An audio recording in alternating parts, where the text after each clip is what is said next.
Hola a todos, bienvenidos a un nuevo episodio Legal Insight. Hoy tenemos el enorme placer de conversar con Laura Boriticá. Laura es abogada miembro de la firma Godoy Córdoba, firma líder en Colombia, ranqueada por Chambers and Partners como una de las firmas más destacadas en práctica laboral. ¿Cómo andas, Laura? ¿Bien? Hola Augusto, buen día. Muy bien, muchas gracias y muchísimas gracias por la invitación. No, el placer es nuestro. Hoy vamos a conversar con Laura sobre políticas de prevención sobre acoso sexual en las empresas. Y la primera pregunta que te quiero hacer, Laura, contanos esta política de prevención, cuidado, protección del ambiente laboral y de la salud laboral, ¿no? ¿Tiene que ser una política implementada de manera independiente? Sí, Augusto, te cuento un poco más. En junio de este año expiden la ley 2365 y esa ley es una ley que aplica tanto para el sector educativo como para el sector laboral. Y básicamente lo que busca es justamente lo que nos estabas mencionando. Busca es lograr tener medidas de prevención, de protección, de atención a todos los casos de acoso sexual que se puedan presentar tanto en los ambientes laborales como en los ambientes educativos.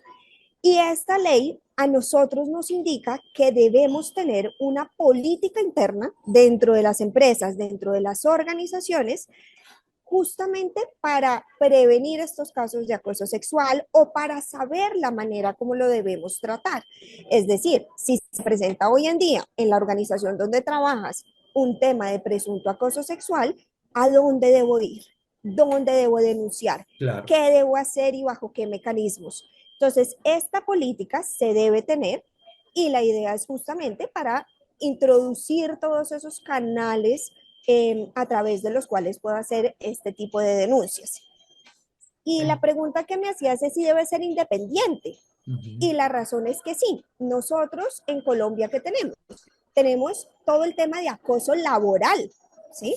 Diferente del de acoso sexual. Y en el de acoso laboral, nosotros tenemos nuestras leyes particulares de acoso laboral y algo que se llama los comités de convivencia laboral y las Ujú. políticas de acoso laboral. Pero este caso es distinto.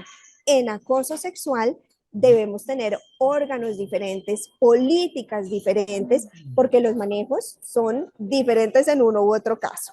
Ok, ok. Así que acá, interesante lo que estás mencionando. Así que acá en Colombia lo que tenemos es, no solamente hay políticas de acoso laboral, maltrato, políticas de género, etcétera, sino que además hay un capítulo aparte que es el de acoso sexual que tiene un tratamiento particular y específico a partir de esta ley.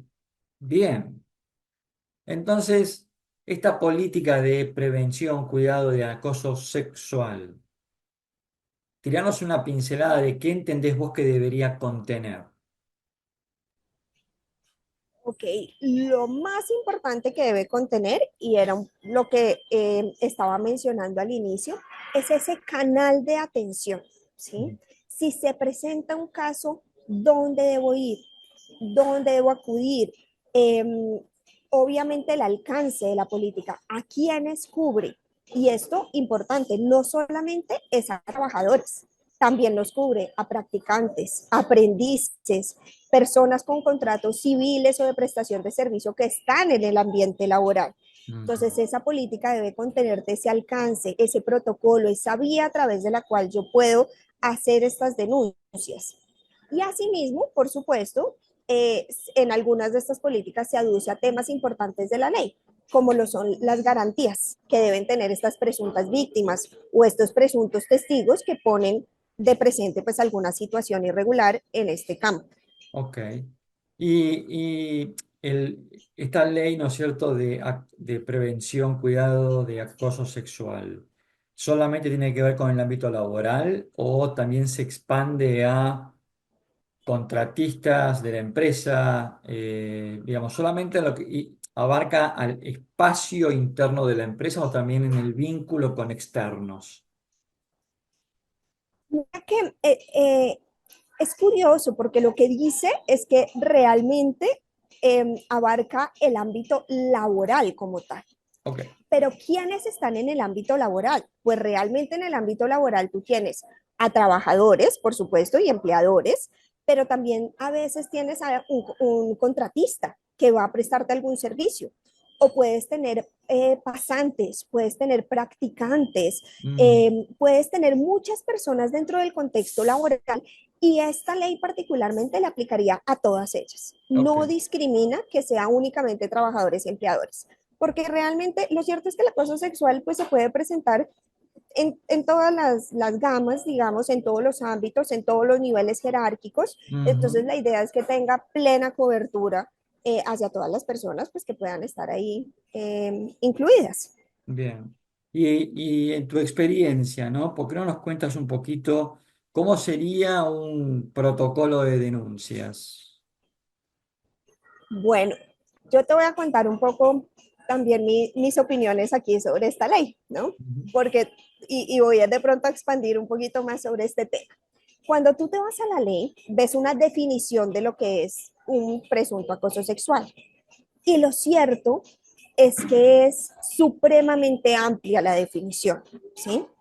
Al punto que llegan a decir que pueden ser cualquier tipo de conductas lascivas, libidinosas, pero realmente, pues eso es muy amplio. Entonces, hemos tenido casos, por ejemplo, Augusto, donde unas miraditas pueden ser entendidas como acoso sexual. Entonces uno dice, pero ¿quién lo vio? ¿Pero qué tipo de miraditas fueron? ¿No? Estas miradas realmente puede que la persona dijera, no, pero yo estaba viendo que estaba muy bien vestido, ¿sí? Y el otro dice, no, perdón, pero yo sí vi que me vio como con una intención más allá. Ujú, Entonces termina siendo una definición tan amplia que ujú. realmente eso pues resulta ser complejo, porque lo cierto es que también se puede prestar para abusos. ¿Sí? Y aquí es donde viene la respuesta a tu pregunta y la parte tan importante. Entonces, ¿qué tenemos que tener? ¿Cuál debe ser ese protocolo? ¿Cómo debe ser para buscar que efectivamente sea para casos reales, que realmente no se preste para abuso, sino que sea temas, pues, en realidad de presunto acoso sexual que debamos prevenir, ¿sí? Entonces, importante. Lo primero, la queja tiene que tener, y así lo dice la ley también, situaciones de modo, tiempo, lugar, explicar realmente cuál fue esta situación y debe estar pues detallado, ¿sí? No, no puede ser algo muy genérico, sino que realmente se necesita una queja detallada. Posterior a eso, ¿a qué órgano va? ¿A qué organismo va? Puede ser algunas personas de gestión humana que estén calificadas para recibirlo, o algunas compañías tienen, por ejemplo, esto de línea ética, ¿sí? O línea segura, o comité de ética, ¿sí? Ujú. Puede ser este comité el que atienda este tipo de situaciones. Llegan ante ese comité, importante manejarlo con absoluta confidencialidad y también dentro del comité determinar cuál es el mejor margen de acción frente a cada uno de los casos. ¿Por qué?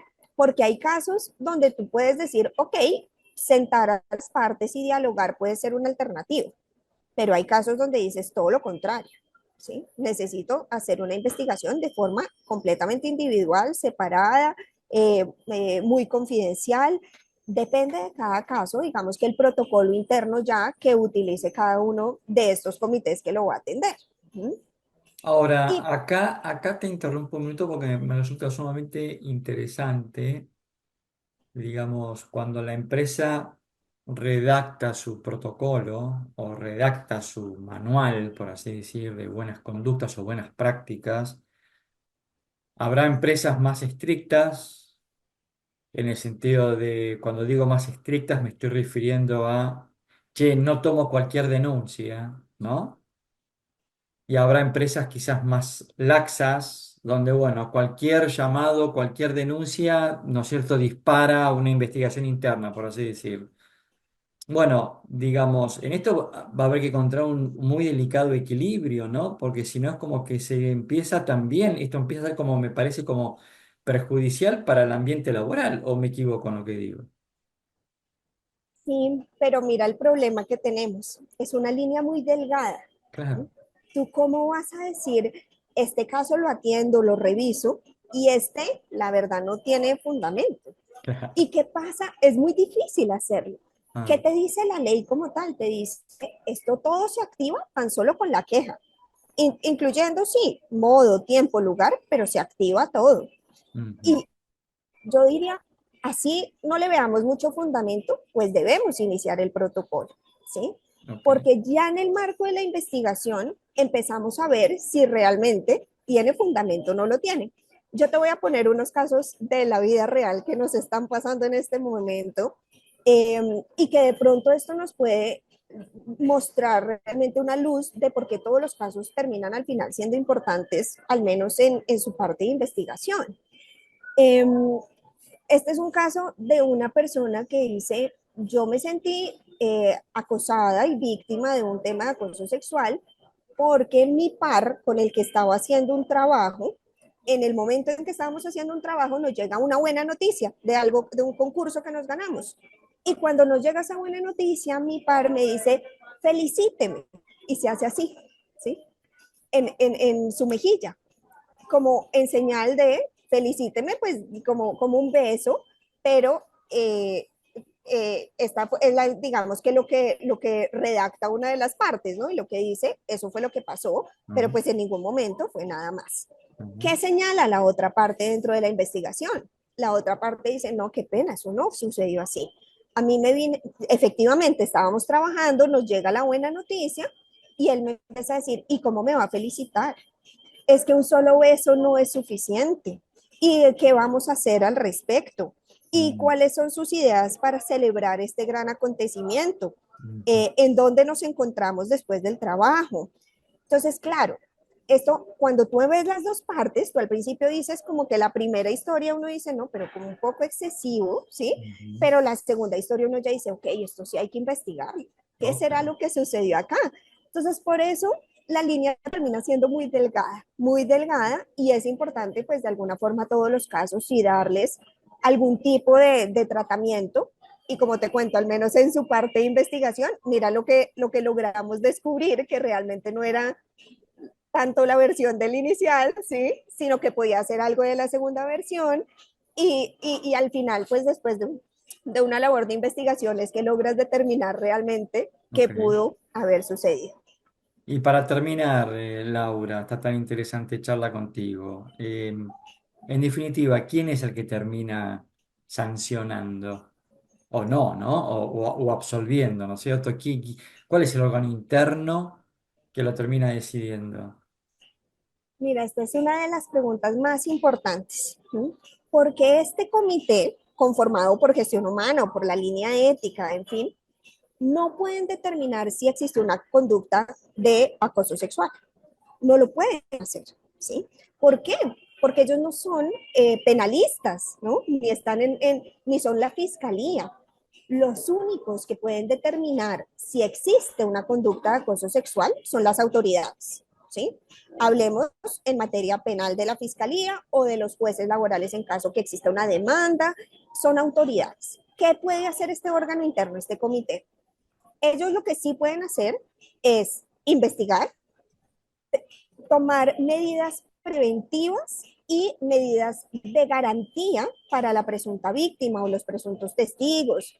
Ejemplo, un traslado, una opción de teletrabajo, que no se encuentren en un mismo lugar de trabajo mientras se surte todo el proceso de investigación. Hay diferentes garantías que incluso la misma ley te trae. Eso sí lo puede hacer este pequeño comité que trata estos asuntos, pero determinar que hay acoso sexual o que sí es una víctima de acoso sexual o que sí es un acosador, eso no lo puede hacer internamente la organización. Eso ya se encargarían las autoridades de poderlo definir. Ah, ok, perfecto. Muy bien, Laura. Hemos conversado con Laura Buritica, miembro de la firma Godoy Córdoba, firma líder en Colombia, y hemos conversado sobre políticas de prevención de acoso sexual. Laura, muchas gracias por tu tiempo y como siempre las puertas abiertas para que continuemos conversando sobre estos tan interesantes temas en otro episodio de Legal Insight. A ti, Augusto, muchísimas gracias. Feliz día.